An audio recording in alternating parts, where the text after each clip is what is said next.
को देख करके हमको भी चलना होगा, दुनिया को देख कर अब हमको भी चलना होगा। बहुत गफलत में रहे मेरे भाई, अब तो समझदारी की जरूरत है, अब तो समझदारी की जरूरत है। चलिए साथियों,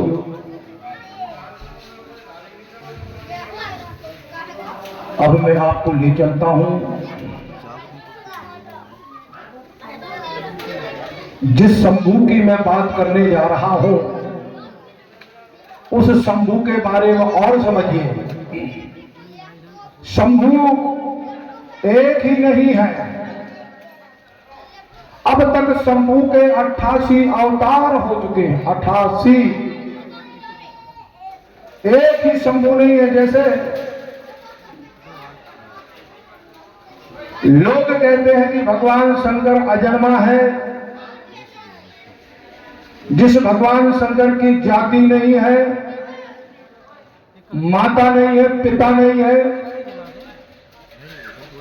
लेकिन हम इस बात को मानने को तैयार नहीं है। गौड़ी धर्म इस बात को मानने को तैयार नहीं है, जबकि भगवान शंकर के 88 अवतार हैं। तो 88 ही परिवार होंगे, 88 ही माता और पिता हो सकते हैं। सुनेंगे आप लोग। और इस बात को मानव पटल में लोगों को रखना चाहिए, बिना माता पिता के इस दुनिया में कोई आने वाला हो ही नहीं सकता है। चाहे हम ब्रह्मा जी की बात करें, विष्णु जी की बात करें, और चाहे शंकर जी की बात करें, कोई हो इस दुनिया में आएगा तो बिना माता पिता के आ ही नहीं सकता है। ताली बजाना पड़ेगा आपको। सबके माता पिता है। और इसी प्रकार हम भगवान शंकर के बारे में कह रहे हैं। भगवान शंकर के 1 नहीं, 2 नहीं, 10 नहीं, 20 नहीं, पूरे पूरे 88 अवतार हो चुके हैं। 88, 2 कम 90। और ये भी हम गारंटी देने को तैयार हैं, अब 89 शंकर भगवान का जन्म होने वाला। ताली बजाना पड़ेगा। 89 अवतार फिर से इस धरती में होने वाला उसका। क्यों? इसलिए कि अगर ये अवतार अगर होने वाला नहीं है तो पुष्वार धाम में कोया पुण्यम भी नहीं होता। ताली बजाना पड़ेगा, ये उसी के संकेत। चलिए साथियों, अब हम और शंकर भगवान के बारे में जानेंगे और क्या क्या नाम है और उनकी जोड़ी कौन कौन है। कुछ लोग तो जानते हैं भगवान शंकर की जो पत्नी है, दाई है, पार्वती, गिरजा, उमा, सती के नाम से सिर्फ जानते हैं। लेकिन नहीं मेरे भाई, जब 88 अवतार हैं तो इनकी शक्ति भी 88 अवतारों में अलग अलग नाम से आई है। तो जरा सुनेंगे आप लोग, कुछ नाम आए हुए हैं। कोया वंश गौड़ सभा समुदाय में गौड़ी पूनम से संबंधित जो कथासार एवं मेथड महाजवानी प्रचलित है, उसके आधार में गौड़ी पूनम का स्थापना कब हुई, जो भी मैं चर्चा कर चुका हूं। यानी गौड़ी धर्म की स्थापना कब, कौन से युग में और किसने किया, यह सवाल उठ रहा है। ध्यान दीजिए आप। इसका हम मोटे तौर पर अवश्य अनुमान लगा सकते हैं कि गौड़ी पुनेम का दशहरों से इस पुनेम की स्थापना कोया पहंदी पारी को पारी लिंगो मुठुआ पोए द्वारा शंभू सेठ के कार्यकाल में की गई। सुनेंगे भैया, इनके कार्यकाल में हुआ। सुनेंगे आप। शंभू शेख यानी शंभू महादेव। गौड़ी भाषा में शंभू शेख का अर्थ होता पंचखंड धरती का स्वामी, ऐसा होता है। इसी तरह गौड़ी पुनेम मान्यता के अनुसार सतपुड़ा के पेनक मैड़ी पचमढ़ी कोट से इस पंचखंड धरती पर एक के पश्चात दूसरा ऐसे कुल 88 शंभू शेखों ने अपनी अधिसत्ता चलाई है। जैसे हम गोंडवाना राज कहते हैं, ये गोंडवाना राज कहां से संचालित हुआ? दिल्ली से नहीं, आपके पैनक मेड़ी से संचालित होता था। ताली बजाना पड़ेगा। बड़े महादेव पचमढ़ी वहां से संचालित होता था। जैसे भारत का केंद्र आज दिल्ली है, तो उस समय गोंडवाना कालीन का केंद्र था पचमढ़ी। बड़े महादेव, ताली बजाना पड़ेगा। वहां से संचालित हुआ करता था। समझेंगे आप? शंभुशेख एक उपाधि है जिससे पंचखंड धरती के राजा या स्वामी को संबोधित किया जाता है। समझेंगे आप? उस सभी शंभुशेखों की उपासना कोया वंशी गौड़ समुदाय के लोग शंभु मदाव के रूप में आज भी करते हैं। आज भी करते हैं। और इस शंभु की पूजा चाहे कोई भी देश के लोग हों, कोई भी समाज के लोग हों, किसी भी धर्म के मानने वाले लोग हों, लेकिन शंभु की पूजा जरूर करते हैं। शंकर भगवान की पूजा जरूर करते हैं। हर धर्म के लोग करते हैं और हर देश में इसकी पूजा होती है। अकेले भारत में ही नहीं, हर देश में इसकी पूजा होती है। अब क्यों होती है, इसका कारण आपको समझना पड़ेगा। लेकिन पहले समझिए कि कोया वंशीय गौड़ समुदाय के लोग शंभु या मदाव के रूप में आज भी उसकी पूजा करते हैं। शंभु या दाव, इस गौड़ी शब्द का अर्थ शंभु हमारा पिता ऐसा होता है। जिस पर से शंभु महादेव ऐसा शब्द बना है। सभी शंभु अपने अपने अर्धांगिनियों की जोड़ी से ही जाने भी आज जाते हैं। तो चलिए मैं कुछ नाम आपके सामने रख रहा हूं। मैंने तो कहा कि शंभु एक नहीं 88 शंभु हैं, 88 शंभु हैं। इसी प्रकार ब्रह्मा एक भी नहीं है, बहुत सारे ब्रह्मा हो चुके हैं। विष्णु एक नहीं है, बहुत सारे विष्णु हो चुके हैं। आपको समझने की जरूरत है। चलिए, जैसे शंभु मूला, ये प्रथम जोड़ी है शंभु की, शंभु मूला।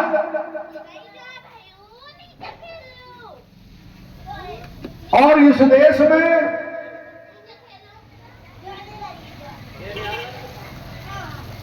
समझेंगे आप, जिनको शायद जानते होंगे शोधने कहा जाता है, शोधन। तो ये शोधन 7 होती है, 7। वो जादू मंत्र वाली 7 शोधन होती हैं। उन्हीं 7 शोधनों में भी मूलादाई का भी नाम जुड़ा हुआ है। ये भी एक शोधन है, मूलादाई। और यह मूलादाई प्रथम शंभु के साथ इनका विवाह हुआ था। प्रथम शंभु, इसके पहले कोई शंभु नहीं थे, कोई ब्रह्मा नहीं थे, कोई विष्णु नहीं थे, कोई इंद्र नारद कोई नहीं थे। उस समय की बात कर रहा हूं मैं। समझने की जरूरत मेरे भाई। वो शंभु आपके उसके अपने पिता के घर में हुआ करते थे, जिसे जुन्नार देव कहते हैं। प्रथम शंभु, इनका अपने मां बाप के यहाँ इनका जन्म हुआ था। तो इनका जन्म नाम है कोसोडूमा। समझिए आप लोग, इनका नाम क्या था? कोसोडूमा। लोग इनको बाद में नाम रखा है शंभु।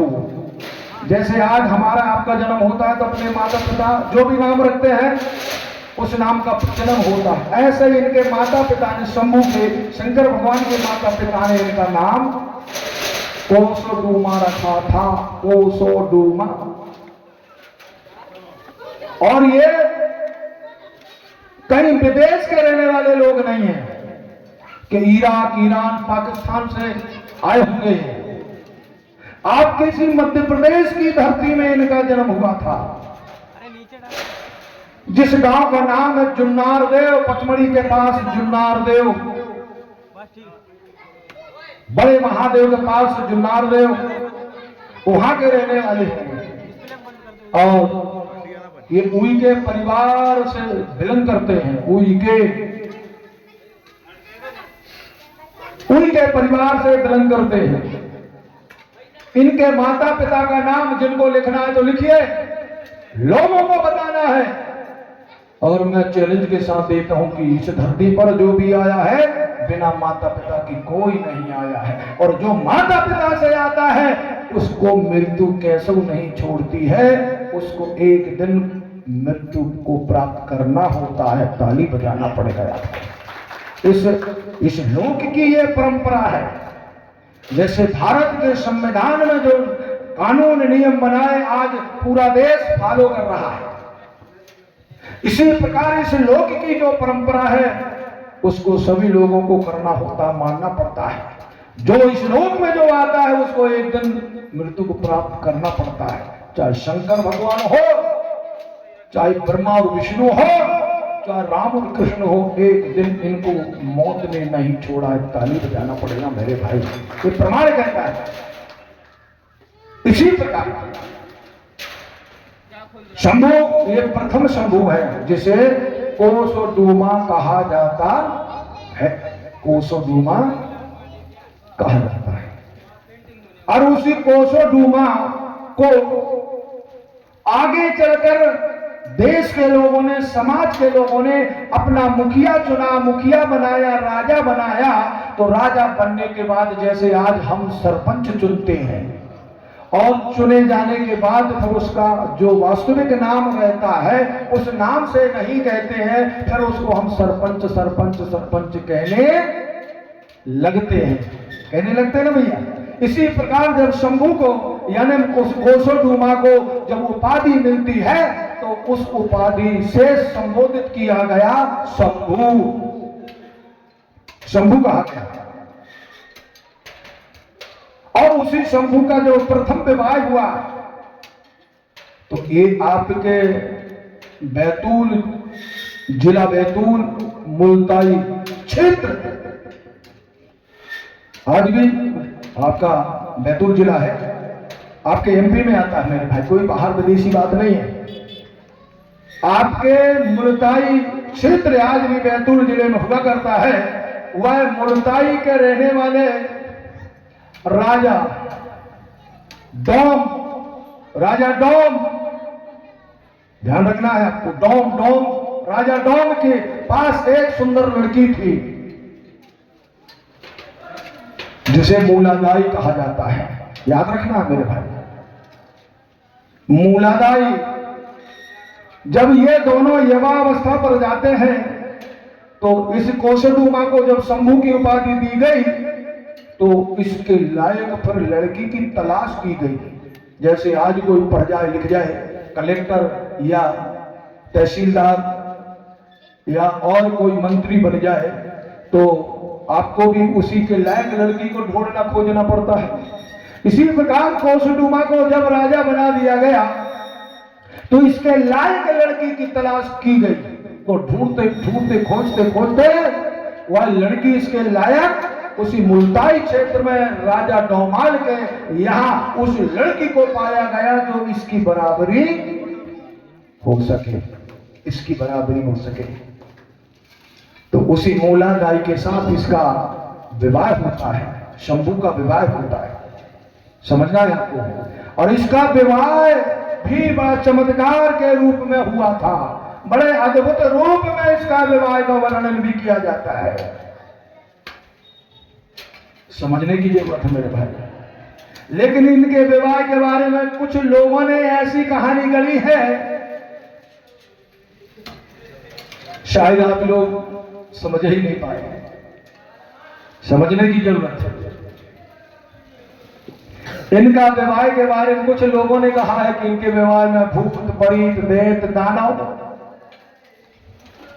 बारात में गए हथे, और इसका वर्णन तुलसीदास जी ने तुलसीकृत रामायण में भी दिया है, शंकर भगवान के विवाह के बारे में।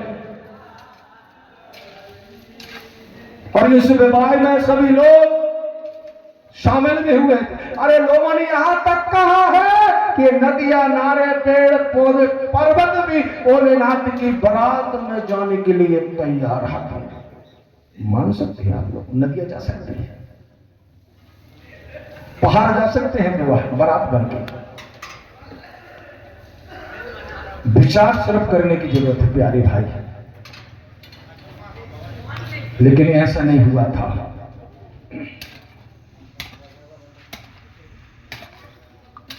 शंकर भगवान की बारात में तो देव, गंधर्व, किन्नर, दिक्पाल, चंदा, सूरज सब लोग जाते हैं। और जब बारात में विष्णु भगवान भी शामिल होते हैं तो विष्णु भगवान ने बारात जब चलती है भगवान शंकर की पार्वती जी के तरफ, राजा हिमांचल के तरफ, उस समय भगवान विष्णु ने खड़े होकर के कहा,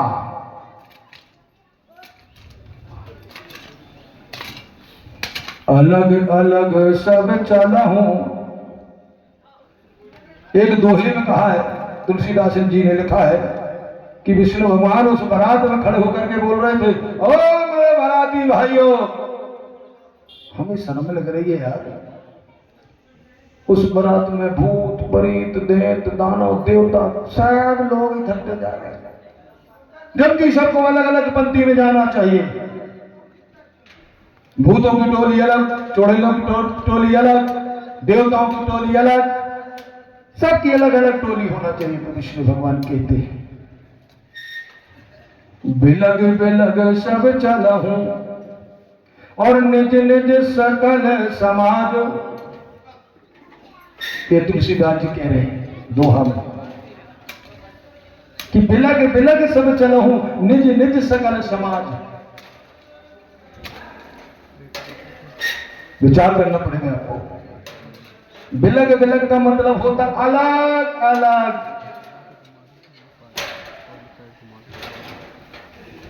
आदिवासी टोली अलग होना चाहिए। बजाना पड़ेगा ना ताली, आपको बजाना पड़ेगा। तुलसीदास जी ने बोला है सबकी अलग अलग टोली होना चाहिए। बिलग बिलग सब चलो हूं, निज निज सकल समाज। निज निज मतलब अपनी अपनी समाज के साथ अपनी अपनी टोली तैयार करके जाओ। वहां खिचड़ी बन के नहीं, विचार करेंगे भाई, विचार करेंगे आप लोग। और लेकिन जब यहां शंभू की और मूला का जब विवाह होने जा रहा था तो किसकी बारात गई थी पता है आपको? मूलादाई की बारात गई थी, शंभू की बारात नहीं गई, मूलादाई की गई थी बारात। दुल्हन की बारात गई थी, दूल्हा की नहीं। और ये परंपरा, ये रीति रिवाज आज हमारे गौड़ समाज में भी जाना जाता है। जाना जाता नहीं करना भाई, जानते होंगे तो ताली बजाना, नहीं जानते होंगे तो मत बजाना। हमारे समाज में आज भी प्रचलित है। हमारे समाज में उस समय दूल्हे की बारात नहीं जाती थी, लड़की की बारात जाती थी, लड़का के घर में। और आज इसका उल्टा हो गया, लड़की की जगह में लड़का की बारात लड़की के घर जा रही है। तो यही शंभू के घर में मूलादाई की बारात गई थी। ये प्रथम शंभू है। और इसके बाद में शंभू का गोदा, इसकी जोड़ी अलग है। इसके बाद में शंभू मूरा जोड़ी अलग है। शंभू सैया जोड़ी अलग है। शंभू रमला ये जोड़ी अलग है। और शंभू बीरो ये जोड़ी अलग है। शंभू रैया ये जोड़ी अलग है। शंभू अनेदी ये जोड़ी अलग है। शंभू ठामा ये जोड़ी अलग है। शंभू हीरो ये जोड़ी अलग है। शंभू गौरा ये जोड़ी अलग है। और आज भी गौरा का नाम अजर अमर है। ईश्वर गौरा पार्वती बड़े महादेव की क्या करते हैं आप लोग? जब कहीं बिच्छू बिच्छू काट देती, जब लोग झाड़ा फूंकी करते हैं तो गौरा का नाम जरूर लेते हैं, क्योंकि गौरा ने शंभू को इतने प्रेम में जकड़ लिया था कि शंभू के दिल और दिमाग में गौरा जैसी पत्नी और कोई उनको मिले नहीं थी। समझने की जरूरत है। इसलिए आज भी आप जब कोई जहरीले जंतु काटते हैं, उसका जहर उतारने के लिए ईश्वर गौरा पार्वती बड़े महादेव की धुआई बिच्छू का जहर उतार आज भी जाता है, तो माने गौरा का नाम आता है। समझना है।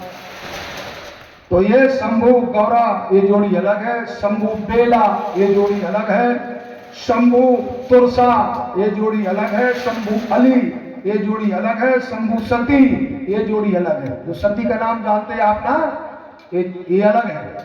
और शंभू गिरजा ये जोड़ी अलग है, शंभू पार्वती ये जोड़ी अलग है। लेकिन कुछ के नाम आप लोग जान पाते, कुछ का नाम नहीं जान पाते, इसलिए आपको समझने की जरूरत है। तो ये अंतिम की जोड़ी है जिसे आप पार्वती कहते हो। ये पार्वती राजा हिमांचल की लड़की है। और आपके शंभू जो थे उस समय कुड़ोपा गोत्र में थे। कुड़ोपा, तो ये कुड़ोपा गोत्र किस समाज में पाया जाएगा आज भी देखेंगे आप खोज के। तो मुस्लिम समाज में कुड़ोपा गोत्र नहीं मिलेगा, नहीं मिलेगा ना भैया।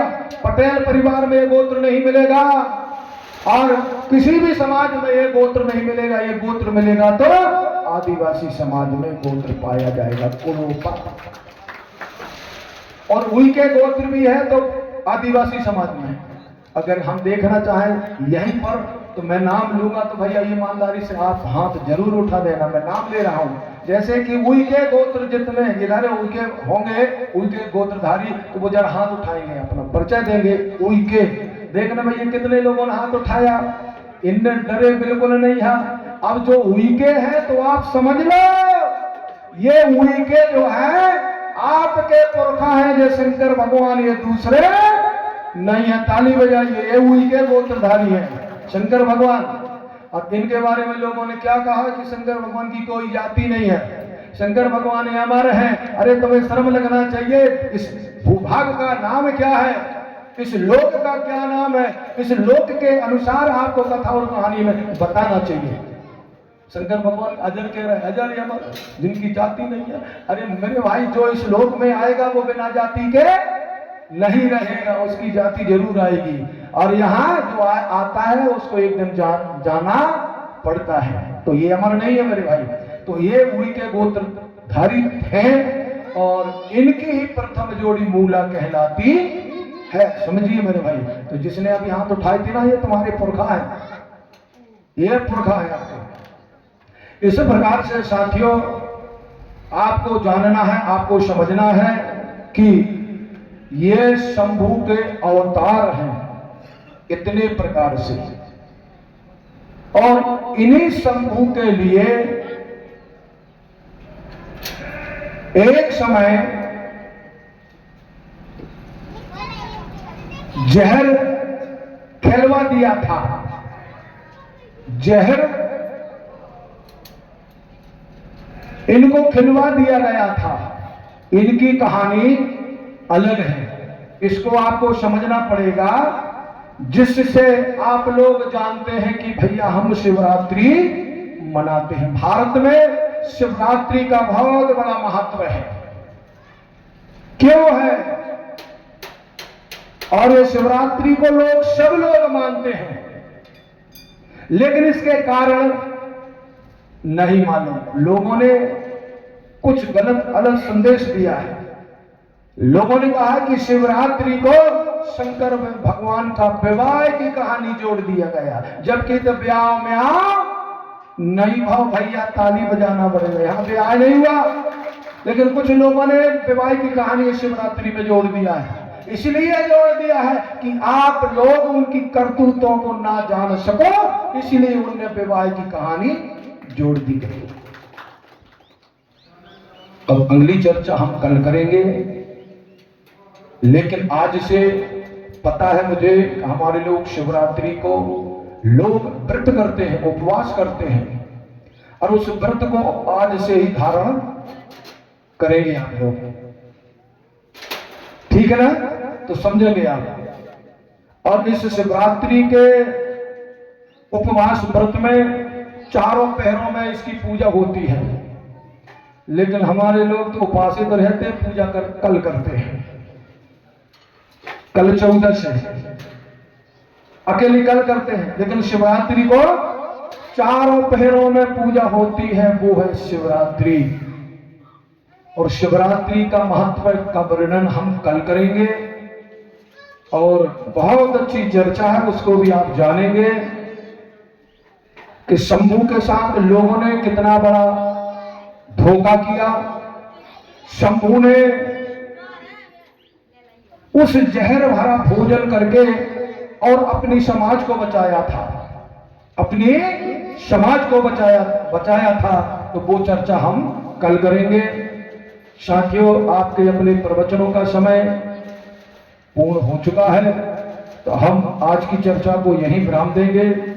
आपको समझ में आया होगा कि शंभू की व्यवस्था, शंभू की उपाधि और शंभू के अवतार कितने हुए, इसके बारे में आप लोगों ने जाना भी। और ये सर्प क्यों लिपटा है इनके गले में, और इनने शेर की छाल को क्यों लपेटा है, ये भी आपको जानना पड़ेगा। और इन्होंने सिर पर गंगा को धारण क्यों किया, इसको भी जानना पड़ेगा आपको। वास्तविक शंभू ने गंगा धारण नहीं किया, वास्तव में शंभू ने नाग नहीं लपेटा, शंभू ने वास्तव में शेर की खाल को नहीं लपेटा। इसमें किसका हाथ है, ये आपको हम कल बताएंगे। इस बात को हम कल बताएंगे। जैसे कि आप समझते हो, अगर कोई पंचायत का मुखिया चुनाव लड़ता है, अगर वो जीत जाए पंचायत में सरपंच पद जीत जाए, तो मेरे भैया उसका कुर्ता बदल जाता है। बदलता है कि नहीं? बहुत लंबा कुर्ता पहनने लगता है, क्योंकि वो सरपंच बन गया। समझना है आपको। अगर जो पंचखंड धरती का राजा होगा, आदि धरती का मालिक होगा, क्या वो शेर की खाल पहनेगा? नहीं होगा। अरे जो एक गांव का एक पंचायत का मुखिया, उसका कुर्ता बदल जाता है, अब ये तो आदि धरती के राजा, जैसे मोदी, देखो पता है आपको, भारत का मुखिया मोदी जी है। पता है आपको, 1.5 करोड़ की ड्रेस पहन रहा है अकेला मोदी जी। ताली बजाइए आप लोग। एक ड्रेस उसकी 1.5 करोड़ की होती है। तुम पहन सकते हो? नहीं पहन सकते। समझने की जरूरत है। 1.5 करोड़ की ड्रेस पहन रहा है मोदी जी, इसलिए पहन रहा है कि वो इस देश का क्या है, राजा, मालिक। और ये पंचखंड धरती का राजा चमड़ा पहनेगा? अरे इनको शर्म लगना चाहिए चमड़े पहनाने वालों को। ऐसा पहनेगा चमड़ा? नहीं मेरे भाई, ये भी मोदी जैसा। अरे भैया, लाख की ड्रेस तो जरूर पहनता होगा, लेकिन इसको नंगा बना दिया लोगों ने। तो ये कहानी मैं आपके लिए कल बताऊंगा साथियों। तो बस आज की चर्चा को मैं यही विराम देता हूं, और कल जो अधिक से अधिक और अधिक से ज्यादा आप लोग आइए। कल शिवरात्रि का पर्व है। शिवरात्रि शिवरात्रि आदिवासियों का एक त्योहार कहलाता है, लेकिन लोग जबरन शामिल हो गए, उनके त्योहार कोई और होते हैं। कल बताएंगे हम आपके लिए, ठीक है? तो मैं परम शक्ति बड़ादेव जी और शंभू बाबा के चरणों में, पंच महाभूत शक्ति और मेरे अपने दादा दाई के चरणों में नमन करते हुए मेरी वाणी को यहीं विराम देता हूँ। आज की कथा को सुनने के लिए आप मन लगा करके यहाँ पर बैठने वाले सभी मेरे पिता तुल्य मातृ शक्तियां, आप सब लोगों को, आपके बेटा सोहन साहब पंद्रे की ओर से आप सभी को जय सेवा, जय बड़ादेव, जोहार जोहार, जोहार जोहार। चलिए, छोटे और बड़े हो जाओ, खड़े समरनी करेंगे।